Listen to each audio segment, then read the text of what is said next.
Today, I want to explore the theory that neurodivergent people not only have brains that work differently, but that our bodies are built differently as well.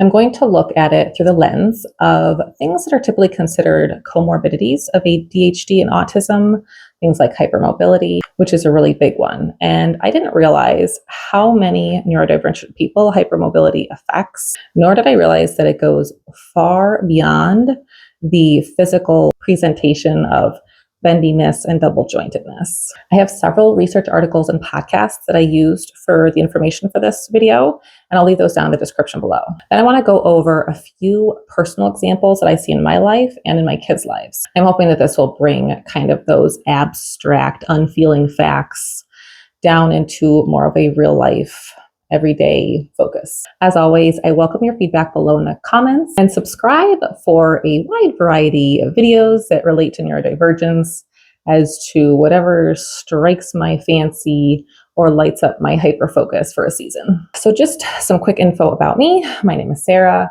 I have autism and ADHD, and I'm a mom of 3 girls, soon to be 4, who are all neurodivergent as far as I can tell. Some fun, exciting facts about me is I am about 37 weeks pregnant when I'm filming this. And because of the relaxin hormone, my body literally feels like my joints and muscles are just falling apart.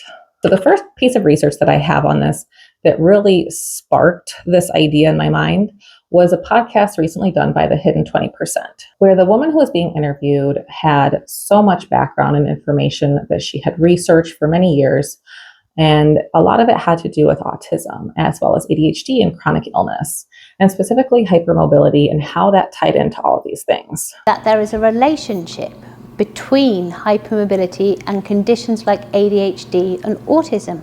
Typically, we look at hypermobility as a comorbidity of neurodivergence. There's so many comorbidities. There's anxiety and depression are some of the main ones. Chronic fatigue, a lot of brain fog, executive dysfunction, RSD. I mean, the list could go on and on. I'm sure you're very familiar with different parts of these comorbidities yourself. Essentially, she posed the question that what if these different comorbidities, especially hypermobility, is more of a genetic marker of neurodivergence rather than a thing that comes alongside of you because you are neurodivergent. But I do kind of want to go back and address what exactly hypermobility is, because I really didn't know how many things that it affected in your body. Now, if you believe that you're hypermobile, you may feel like certain parts of your body seem to really bend more than they should. And for example, I have a 3-year-old and I will watch her walk around and her feet kind of like all of a sudden they will bend up underneath of her when she's just taking a step. And I don't see that happening with other kids. And I thought she probably has some hypermobility in her ankles. But according to the website below called Hypermobility Health Connect, what hypermobility is it's something that affects collagen. And collagen is the connective tissue all throughout your body. It doesn't just affect your joints and your muscles, but it also affects your skin. It affects your gut lining. And because the collagen in the body of a person who is hypermobile isn't functioning properly, it's considered a disorder. And because of this, it affects and causes all of these other issues within your body. An obvious one is chronic pain and fatigue, but there's other way less obvious ones that I hear so many of us talking about so much of the time. Mast cell activation, which leads to really bad allergies, gut health, IBS, issues in your stomach, dizziness, headaches, the phenomenon where when you stand up, you can feel that head rush often, and anxiety and depression. If you think about the fact that somebody who is hypermobile has a disorder in their connective tissue, then that can cause underlying inflammation. It can cause your hormones to be off balance. And that would make sense that it would result in these other issues within your body. Basically, every system of the body, and the brain is part of the body, seems to be affected by this difference in connective tissue. But there's a lot more information that's quite interesting here as well, such as how many people are actually affected by being hypermobile. So first off, I found out hypermobility is a spectrum. What a surprise. In the article I have below by Richmond Integrative and Functional Medicine, they talked about the fact that at least 50% of people are hypermobile.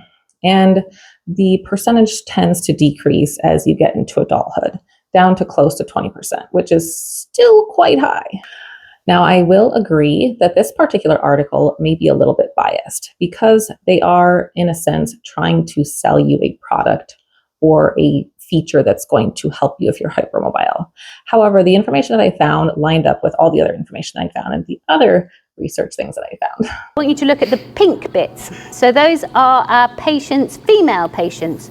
Do you see how 75% of our female ADHD and autism patients are hypermobile? All this information was great, but I still had questions about it because I thought of myself, I don't really know if I'm hypermobile. I looked at a couple of different tests that they have online.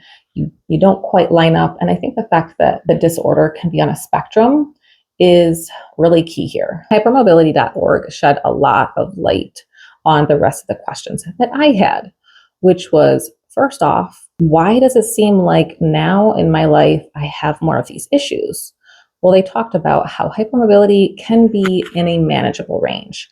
It's not bad enough to be considered a disorder, but it's there. You still have some issues with your collagen, your connective tissues in your body, but you're just kind of managing, kind of like when you're younger and maybe you're able to manage your ADHD or autism better. And then as you get older, especially for us women, as we enter perimenopause or we have these different hormonal shifts like adolescence and pregnancy, hypermobility.org says that these types of events, these big events, something that's stressful, something like maybe a new job or moving, can actually tip your body over into the state of having it go from being manageable to having it become more of a disorder. Hypermobility.org also made the connection between neurodivergence, specifically autism and ADHD, and those with hypermobility, which is another connection they made on the Hidden 20% podcast, where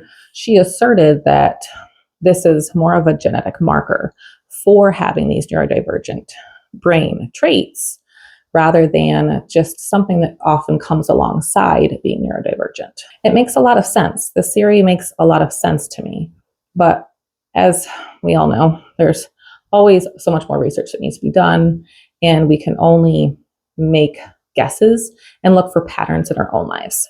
So having said that, I want to give you a few examples from my own life to kind of help you see where maybe you can see the connection for yourself or a family member, or just to give you another perspective. Before we move on to my personal examples, I just want a quick note that when I was looking through all this information, it seems like the only thing that can really help with the specific type of collagen issue in your body is by doing exercise. That actually is common with hypermobility. We have loose joints, but we can have tight muscles. Then this mobility work can help. Also, things like a foam roller or even massage can feel good on those muscles. Most specifically, strength training will help a lot with your muscles. We'll tighten them up. We'll make it so that you're not as loosey-goosey and that you can have a lot more balance. And I have noticed this helping me a lot in my slightly younger years when I did a lot more strength training. And I will be doing that again. And it's healthy for you anyway. But I would also assert that other lifestyle shifts would help as well, especially eating more whole foods. This is something that I've seen make a big, powerful impact in my life. It just seems like us neurodivergent folks, we have to be really intentional about taking really good care of ourselves. And even though one thing doesn't seem like it's going to make a big difference, like a little bit of strength training or going for a walk, it really, really does. Okay, let's move on to those examples. So my entire life, I've been a fairly uncoordinated person. I constantly would kind of trip on things. I drop stuff all the time. If I'm trying to open something, almost anything that I'm trying to open, especially if it's sealed, I have a really hard time. And I think it takes me a lot longer than it does other people. And a lot of times when I'm trying to open said thing, I end up dropping it. I've also noticed that a lot of times when I'm sitting still without really realizing it, I'll kind of like wrap my ankles around each other in this really like tight way that's really not that comfortable. And it'll take me like a few moments or minutes. And then I'm like, wow, my ankles like hurt. Why am I holding them in this weird way? Or I'll flip them up on their toes. And it's not like I feel like my ankles really bend that much. I just find myself doing this. And I think that is a symptom of some low-lying hypermobility. In my slightly later years, since about the age of 35, when perimenopause started to affect me, I believe that that was a big tipping point looking back on some of the additional issues that I've experienced, such as gut issues. I had horrible, horrible gut issues. I could barely eat anything and it would make my stomach hurt. I would have headaches all the time. My whole body just felt terrible. And also my nutrient deficiencies got worse. A lot of us neurodivergent people struggle, especially women, with having nutrient deficiencies. I hear so much about iron. That was my biggest problem, B12, B9, and other thyroid conditions. And while these were manageable before, the tipping point of perimenopause really made them a lot worse. Being pregnant, they were almost unbearable. I did find quite a bit of relief when I switched to a whole foods diet and I started taking more supplements. I have dealt with a lot of physical pain in the past. I wouldn't say that I have chronic pain in my body. However, with things like pregnancy and perimenopause, I do experience a lot more pain in my joints and in my muscles. When it comes to my family, my 16-year-old daughter, she's obviously in that time when you're adolescents and all those hormones are just going crazy in her body. And she's been dealing with so many of these exact same issues. A lot of chronic pain in her back. She struggles to have the energy to exercise every day and to keep herself healthy. I mentioned before, my 3-year-old daughter, I see some bendiness in her. I don't know that she has some of the other things that may affect her, like chronic pain. Doesn't seem like she does. I try really hard to get her on a really healthy diet to make sure that she takes methylated vitamins every day. Hypermobility, as far as my husband goes, definitely chronic pain, also sleep apnea. Ironically, I read about that in one of the articles I was reading. And it makes sense because your airways, when you have sleep apnea, they get too relaxed. And so instead of being open like this, they kind of get flattened. And so it's really hard to breathe. And so you might snore, but then when they actually are kind of like too relaxed, they closed and you literally aren't breathing. In essence, I think there is a lot more research that needs to be done here. And I wouldn't be surprised if this was more of a genetic marker than it is a comorbidity. And there's so much more that we just don't know. So I'd love to hear below what you think. If you feel like this affects you at all, or if you've seen any of this in your own life. Anyway, I hope to see you guys next time. Maybe I'll have another video before I have the baby. Maybe I won't. As always, thank you for watching, and I'll see you next time. Bye.